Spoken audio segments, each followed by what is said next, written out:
Pandemi COVID-19 dapat dikatakan berhasil meluluhlantahkan segala sendi kehidupan, mulai dari aspek kesehatan dan terlebih sektor bisnis dan usaha juga terdampak sangat dalam akibat pandemi.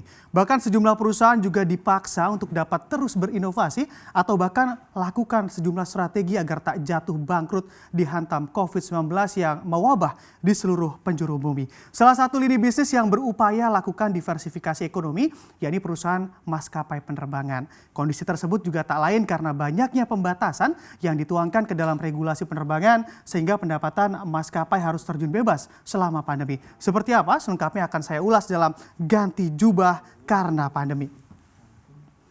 Dalam presentasi saya kali ini, saya akan mencoba merangkum informasi untuk Anda beberapa perusahaan maskapai penerbangan yang harus banting setir atau lakukan diversifikasi bisnis usahanya di saat industri penerbangan sedang lesu-lesunya akibat COVID-19.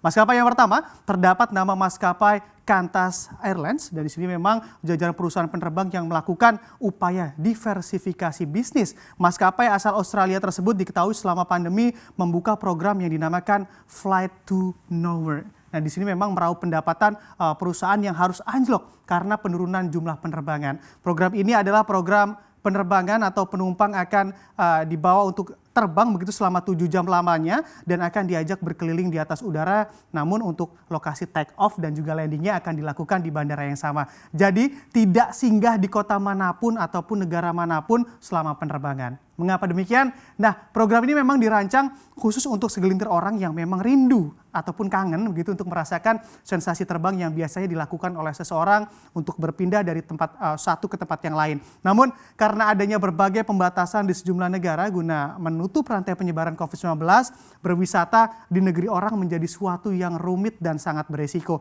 Maka dari itu penumpang akan diajak berputar-putar di atas udara saja sambil menikmati dari jendela pesawat. Untuk Qantas Airlines sendiri menyiapkan program dengan berkeliling di atas langit Queensland dan juga Gold Coast dan New South Wales. Begitu, bukan hanya itu, para penumpang juga dapat menyaksikan ikon Australia semisalnya Sydney Harbour dan Great Barrier Reef sambil menikmati suguhan yang disediakan selama penerbangan berlangsung. Lalu memang saat melintas di atas tempat-tempat yang ikonik, pesawat juga akan terbang dengan ketinggian yang rendah begitu agar penumpang juga dapat menikmati pemandangan dari dalam pesawat. Untuk pesawat yang digunakan juga termasuk pesawat yang memiliki jendela yang lebar, yaitu pesawat Boeing 787 Dreamliner. Di sini memang diketahui untuk menikmati perjalanan ini penumpang juga harus merogoh kocek sebesar $566 hingga $2.734 Amerika Serikat tergantung dari jenis kelas yang disediakan.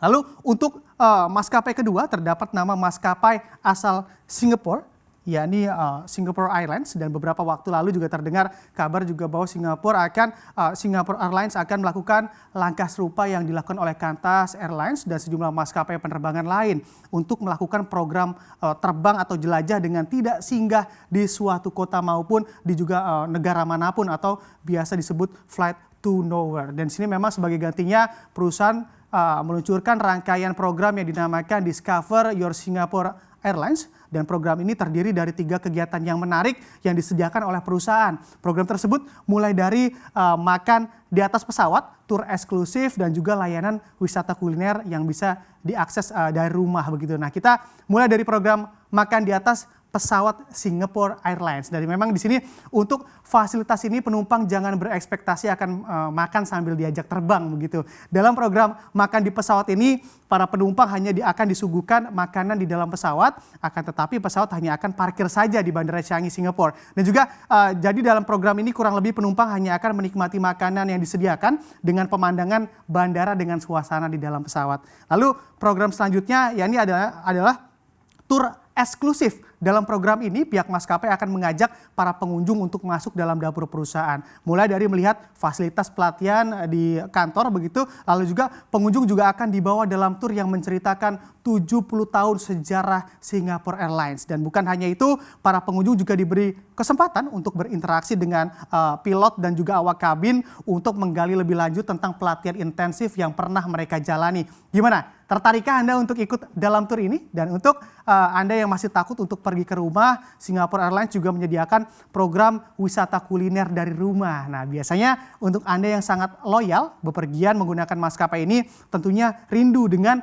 kuliner yang biasa disajikan di dalam pesawat selama penerbangan. Tapi jangan khawatir karena pihak maskapai selama pandemi juga menyediakan menu spesial untuk Anda yang dapat Anda nikmati dari rumah saja. Bukan hanya itu, pihak maskapai juga menyediakan akses hiburan yang biasa Anda nikmati dari dalam pesawat begitu, dari menonton video hingga mendengarkan musik selama Anda menikmati santapan dari rumah. Dan juga maskapai selanjutnya yang juga memang melakukan diversifikasi bisnis, terdapat nama AirAsia yang justru melihat peluang untuk membuka diversifikasi bisnisnya ke layanan akikah selama pandemi masih mewabah di bumi ini. Dan juga bukan hanya disediakan di negara asalnya saja, yakni Malaysia, namun akikah AirAsia ini dapat dilakukan di 35 negara di dunia. Untuk biayanya sendiri dipublikasikan oleh pihak maskapai berkisar 499 hingga 580 ringgit Malaysia begitu. Dan juga diketahui AirAsia perlu melakukan langkah demikian karena mengingat juga pada sebelumnya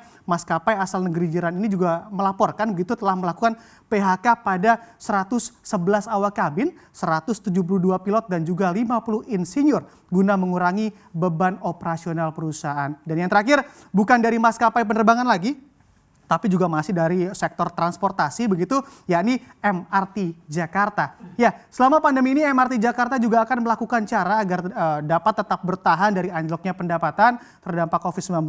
Dalam hal ini dipublikasikan oleh pihak MRT Jakarta bahwa memang perusahaan akan membangun co-working space di stasiun begitu yang dapat digunakan oleh penggunanya. Strategi co-working space ini juga termasuk langkah perusahaan untuk dapat meraup pendapatan dari inovasi non-tiket atau non-fare box yang dikembangkan untuk menjawab tantangan baru di masa new normal. Diketahui sepanjang pandemi COVID-19 yang mewabah di Jakarta, khususnya pendapatan MRT Jakarta ini juga harus anjlok hingga 95% dan memang di masa sebelum pandemi berlangsung. Maka dari itu diharap pula strategi ini juga dapat menopang biaya operasional perusahaan agar dapat survive ataupun bertahan dari penurunan pendapatan yang dialami oleh perusahaan. Dan kita simpulkan, tentunya di masa sulit seperti saat ini berbagai perusahaan bukan hanya sektor transportasi saja harus mampu beradaptasi dengan melakukan sejumlah inovasi. Karena Anda tak mampu melakukan langkah-langkah yang cepat dan juga tepat, besar kemungkinan hal-hal yang tidak diinginkan juga seperti adanya PHK dan terburuknya perusahaan akan bangkrut juga akan semakin jelas membayangi perusahaan Anda.